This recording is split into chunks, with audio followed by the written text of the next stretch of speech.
but her words race through his mind as he issues a flame-infused kick across the training dummy's head. He also loses control for a moment and goes for a finishing move. But before he's able to end the fight, the artifact shuts down after expiring its mana reserves. Arthur takes a break, while Sylvie worriedly tells him not to overtrain as he's yet to fully recover. The boy pets her and claims that he's okay. Hearing a knock, Arthur opens up and finds the purple-haired teacher. She wants to know if things are going smoothly between the elf and the human since they both skipped classes today. She also takes a peek in the training room and wonders what the heck happened. Arthur shuts the door claiming he was just training and that Tessia isn't around with him. Her guess ended up being wrong, but she still wants him to join her class. Arthur decides to let loose and decides to join in. What's really shocking to hear is that a training room is made accessible to a single student. She wonders the kind of training this boy is doing for his age to require such a space. The more she learns about him, the more mysterious he seems. During class, Arthur finds himself dozing off. They're all talking and teasing him, but he doesn't give a flying fuck. Bro just wants to pet his little girl, and he does that. Sylvie isn't asleep but training, which is quite the hack. Arthur zones back in as the teacher calls for his name. He's happy to greet the boy who returned to classes after his injury. Arthur apologizes for missing a ton of his classes and starting late.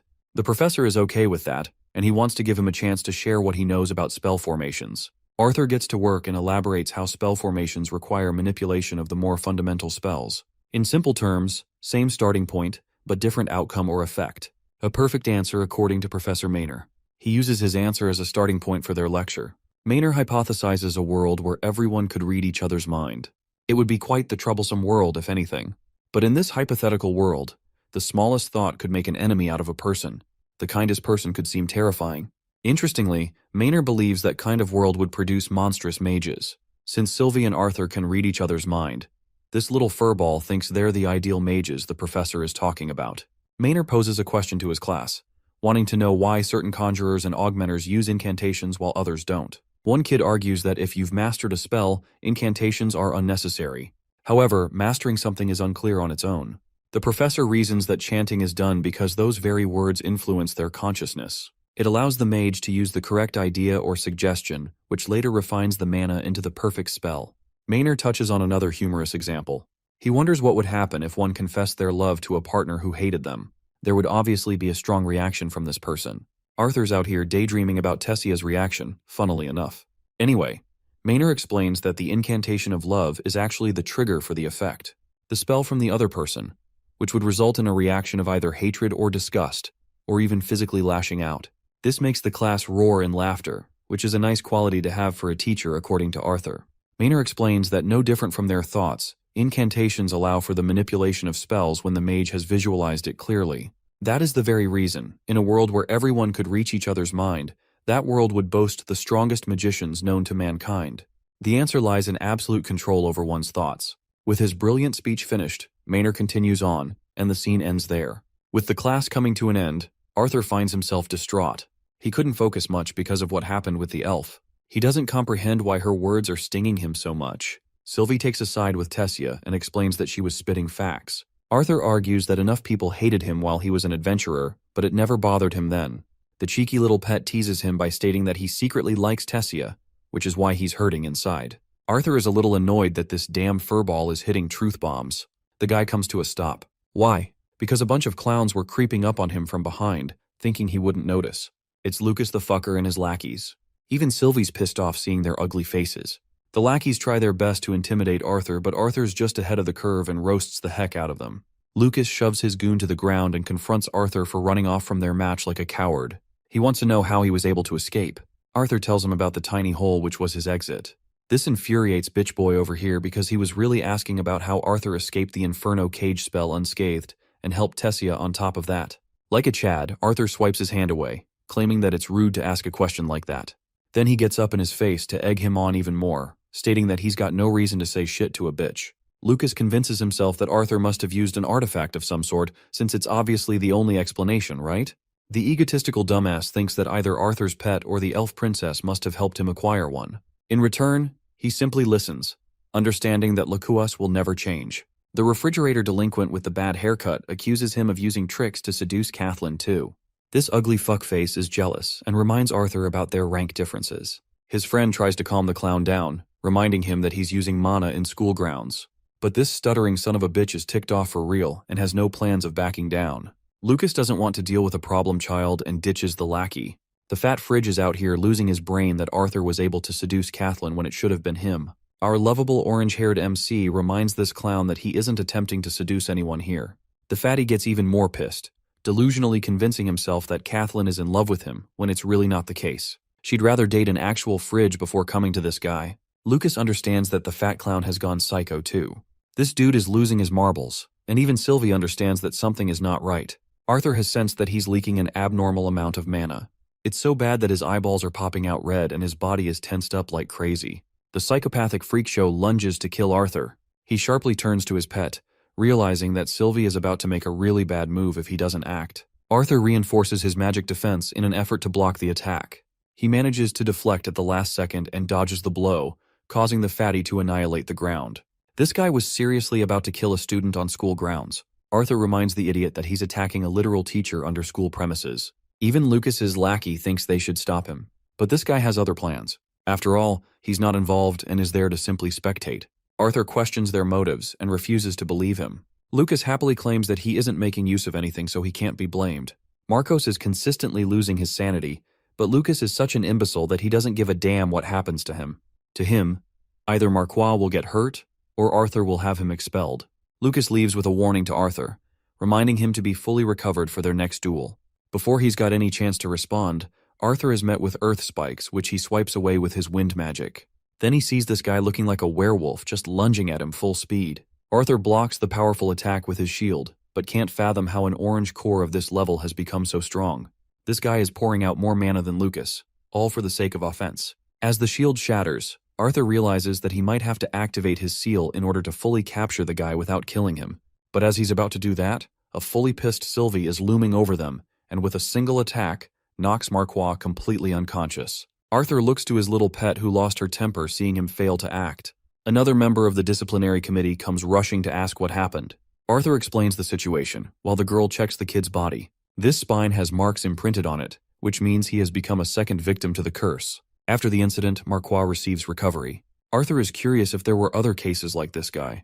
She tells him that another student acted the same while Arthur was recovering in the ward. Too much is unexplained, and he wants to know what the markings mean. She doesn't have anything to say to him for now, and intends to update her team for the meantime. Before entering, she instructs Arthur to tell the director everything he saw. When they do enter, Arthur is surprised to see two legendary faces. Even more excited is the red-haired girl. Lance Baron and Lance Alea are here after all. Good Sky points to both members of the committee as one of their top mage talents for the year. The girl excitedly explains her dream to one day become a lance.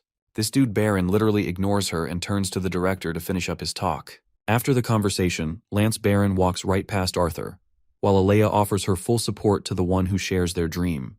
This makes the chick's heart flutter. Meanwhile, Sylvie and Arthur have both sensed one thing. The two figures that just left are without a doubt the strongest people they have ever shared a room with. With both gone, Good Sky wants to know about the matter that took place. Arthur is happy to explain, but he's wondering what business led to the Empire's strongest mages to come in for a talk. The director expresses that it's nothing serious, as Baron used to be a member of the Academy, and he was here to mention his brother joining as well. Good Sky was hoping to hear more from them for some reason. Ceasing the meaningless chatter, she learns everything about the matter involving Lucas and Arthur. The boy focused on Marquois' situation in particular, highlighting the abnormalities found in his magic. With the explanations finished, the director talks about the symbols appearing on the student's spine. She goes in deep thought, her reaction pretty much confirming that she knows something. Good Sky tells Arthur that Claire is correct.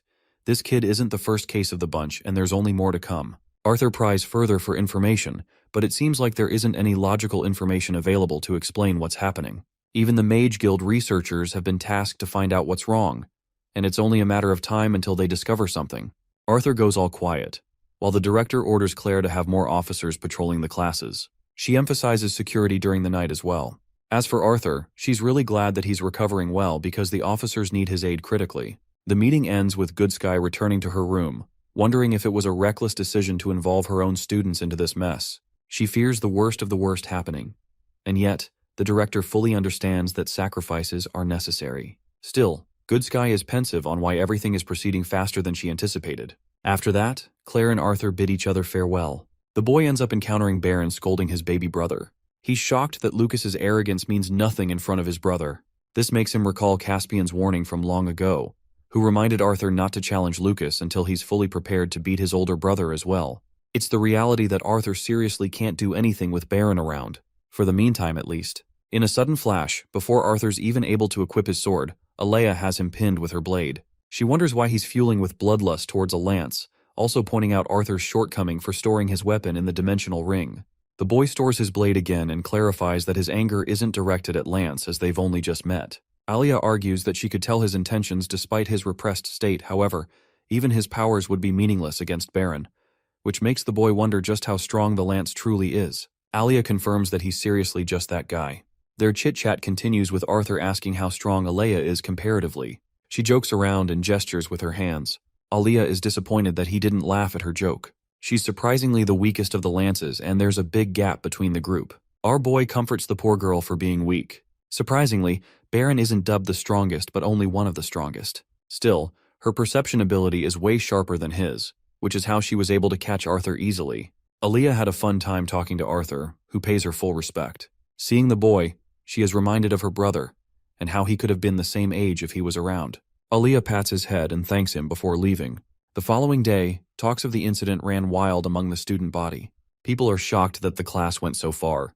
Hearing them gossip, Sylvie questions why humans love to gossip around. Arthur validates her question and turns to the disciplinary council, where everyone is sitting in frustration. Claire shares the terrifying news of Marquard's death, which happened only last night. Arthur asks what happened and learns that the medics were unable to stop his mana leakage, something that happened despite his unconscious state. It was related to the symbols on his back. Kathleen explains that there were no significant findings, and the things they did find, they didn't bother revealing. The parents didn't consent to disclosing any information either. Slamming his fist, one of the committee members becomes frustrated that they're not being shared reliable information. Claire switches topics and focuses on Arthur's return, emphasizing that they strengthen security even more. After the meeting, they wonder if anything will change with the patrolling. Arthur's alright with working alongside Theodore because of his schedule, despite their schedule. Fairith shows them his fancy new daggers, which are actually capable of communication. Arthur inspects them, just as shocked. Kathleen is more surprised that Kai volunteered to patrol on his own for a huge part of the campus. Arthur teases by pointing out the irony of her blank expression compared to her words. Curtis also mentioned that Kai is rather the avoidant type when it comes to work, so it's strange that he's taking up such a huge responsibility. Arthur wonders if it has anything to do with Theodore, and asks why Curtis specifically backed out from patrolling. All it took for Kathleen to piss her brother off is because she revealed that she and Arthur shared skin, which, as you guys can expect, can be taken in so many different contexts that this dumb girl doesn't understand. It's time for our boy to take his class again. He wants to know if any of the students worked around his important question regarding the color of a mana being accurate to a mage's level. Fairith jumps up to reason that the cores are an excellent way to assess power, but that basic answer just now gets shit on by the young teacher. Arthur argues that using a mana core is actually an unjust measure of a mage's strength. It doesn't factor in a person's tactics, reaction speed, or battle IQ for that matter. It would be no different from judging someone's strength from their muscles. While it's true that muscles definitely make them strong, that doesn't imply they're a better fighter than someone with a less muscular body. One student counters, asking what method would be better than the mana color. Arthur gives an extremely detailed and complex answer with the words, "Just don't." He thinks it's foolish to assume that you're fighting an inferior opponent. After all, even if they could accurately judge a person's strength,